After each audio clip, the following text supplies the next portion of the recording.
So let's get into this issue about the Supreme Court. Everybody's mad at the Supreme Court. When things don't go the left's way, they cry foul. When things don't go the right's way, they cry foul. So this is somewhat of a reaction video to Brian McClanahan's video that he put out the other day.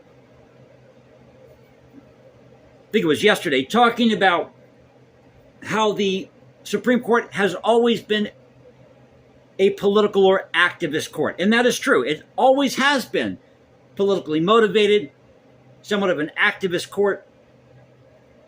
So we'll go through the history of this, but I have this article here at U.S. News and World Report I want to focus on. But Brian McClanahan is right. He's absolutely right. You had several founding fathers who were very skeptical of having a Supreme Court. So the title of this article here at U.S. News and World Report, Flags, Faith, and Flouted Decisions. By the way, welcome back to the channel, Culture Confederacy here. It's Friday, so happy Friday, everybody. And this is a story by Lauren Camera. This came out June 20th. Wasn't that yesterday? I'm losing track of my days here. Is the Supreme Court on the path to irrelevance? So it says here, as the Supreme Court seeks to close out a raucous term laced with ethics transgressions and a series of controversial cases on abortion, guns, and the power of the presidency, the 9 justices prepare to recess for summer under a long black veil, knowing well that they oversee a high court that's lost the trust of Americans across the political spectrum. Let's back up for a moment. So the court is hearing cases on abortion, guns. Pardon the background noise. I got kids outside at summer. They're screaming, raising hell, as kids do. So they're raising, these cases, getting tongue-tied here, these cases on abortion, guns, power of the presidency, it's all being heard before the Supreme Court. And I can guarantee you 90% of these cases shouldn't even be heard before the Supreme Court, because most of them have to deal with the social issues, which should all be handled at the local level. The various impressions of the High Court, that is, an activist court riddled by ethics violations or so out of touch with reality that it's worth willingly ignoring, come together at a moment when American trust and confidence in the court is already at one of the lowest in history. So I'm going to try to just skim through this for the sake of time. I got a lot of notes to go through here, so bear with me. And don't forget to like and subscribe and all that fun stuff. So if you're new to the channel, just aside here, we don't use any fancy graphics. There are no epic soundtracks or pretty boy camera angles. It's you, me, my smartphone, the issues of the day, and this crusade to preserve great art, music, history, and culture. Because let's face it, nothing happens in a bubble. So what's happening now with abortion or gun rights is somewhat of the same arguments they had back in the 1780s or 1790s or 1860, 1861. So nothing happens in a bubble.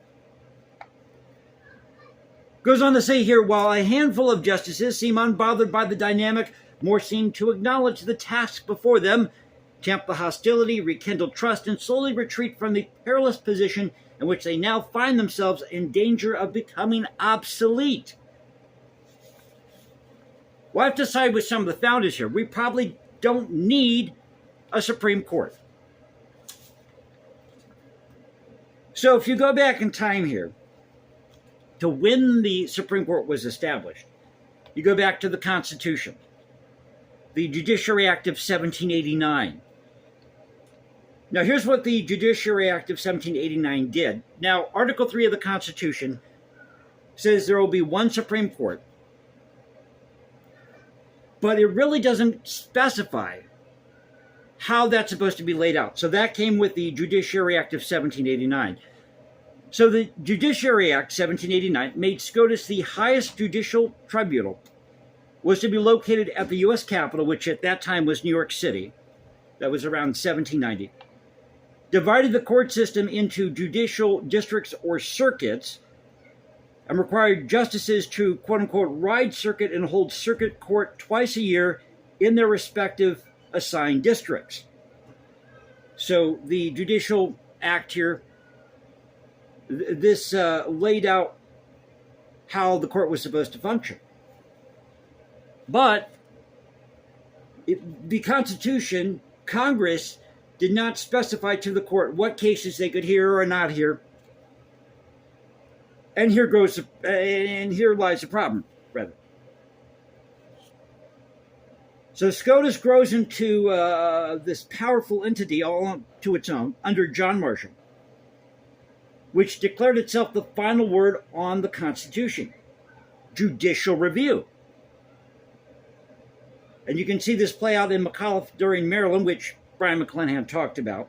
Now, in that case, you have this issue in Maryland where Maryland was taxing the National Bank, and the court stepped in, and they said, no, you can't do that, because federal power trumps state power. Well, the truth is that the central government was created by the people of the states via convention, Philadelphia Convention, which came up with the Constitution.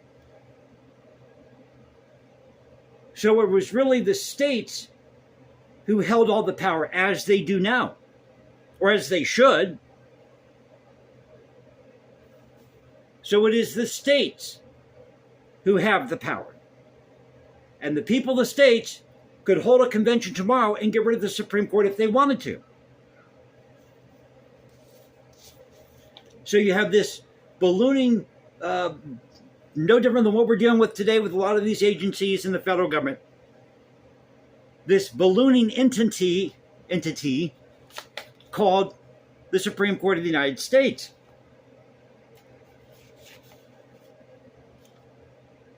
And of course, this opened the door to the creation of the Necessary and Proper Clause. As I mentioned, federal government is supreme over the states, but the states created the central authority to work on their behalf. Now, Thomas Jefferson, he opposed establishing a Supreme Court. He feared that an elite selection of judges having that much power, this power to overturn the people's legislation, or there's these bills being passed through the states, the state legislature, pardon me, would be inherently undemocratic. Same view that John Mercer had. James Madison, 1788, said judicial review would make the court paramount, in fact, to the legislator,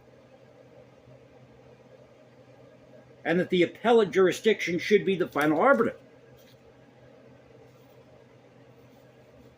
So that's what some of the early founders thought. The founders of this thing called the United States thought. They thought that, if we have a Supreme Court, it's going to balloon into something we don't want it to be.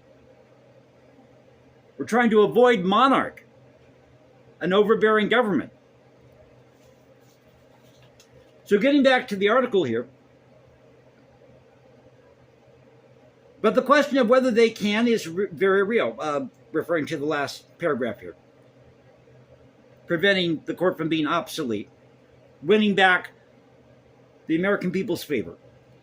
Quote, the court has neither the power of the purse nor the power of the sword, says James Sample, a law professor at Hofstra University, repeating an old adage.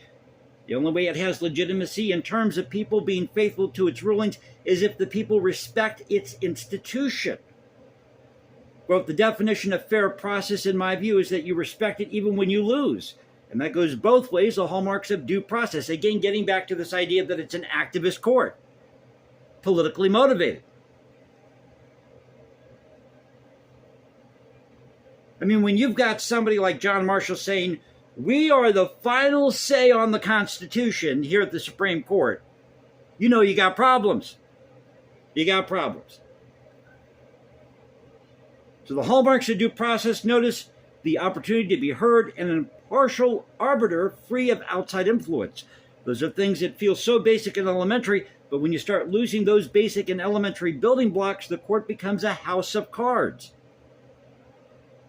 So just skimming down to the article here, they talk about Justice Alito and this comment he recently made. Remember, he had the upside-down American flag at his house or something.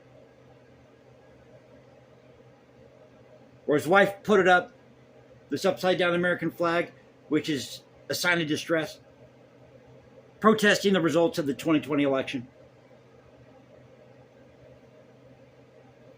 As Alito put it, quote, one side or the other is going to win. Told this to a liberal activist, an exclusive gala at the Supreme Court, according to a secret audio recording that she took and posted to social media on June 10th. There can be a way of working, a way of living together peacefully, but it's difficult, because there are differences on fundamental things that really can't be compromised. Pardon me. And when the activist ventured that path forward should be focused on winning the moral argument, and the people in this country who believe in God have got to keep fighting for that to return to our country to a place of godliness, Alito also responded, I agree with you.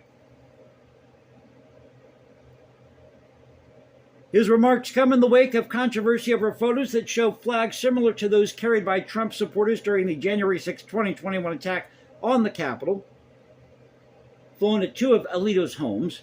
The firestorm over the flags, which are often flown by Americans who believe falsely that President Joe Biden stole the 2020 election. So now we're getting into the 2020 election. I thought this was about the Supreme Court. See, the danger of the Supreme Court, the danger of having these political factions or parties controlling everything. I've talked about this before. And this is a result. You get articles like this at U.S. News and World Report, and you get an activist court.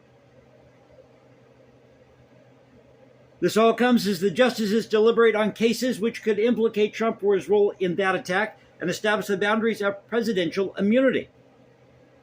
The revelations are the latest in a long line of questionable decisions and ethics violations by Supreme Court justices exposed over the last year, which began with a bombshell series by ProPublica that documented how, for more than 2 decades, Justice Clarence Thomas, and we know the integrity of ProPublica, right? Justice Clarence Thomas was treated to lavish vacations by billionaire and Republican mega donor Harlan Crow, including on his yacht, private jet, and exclusive resorts. So I don't want to bore you by reading the rest of the article here. Just go and check it out at U.S. News and World Report. Title of the article again.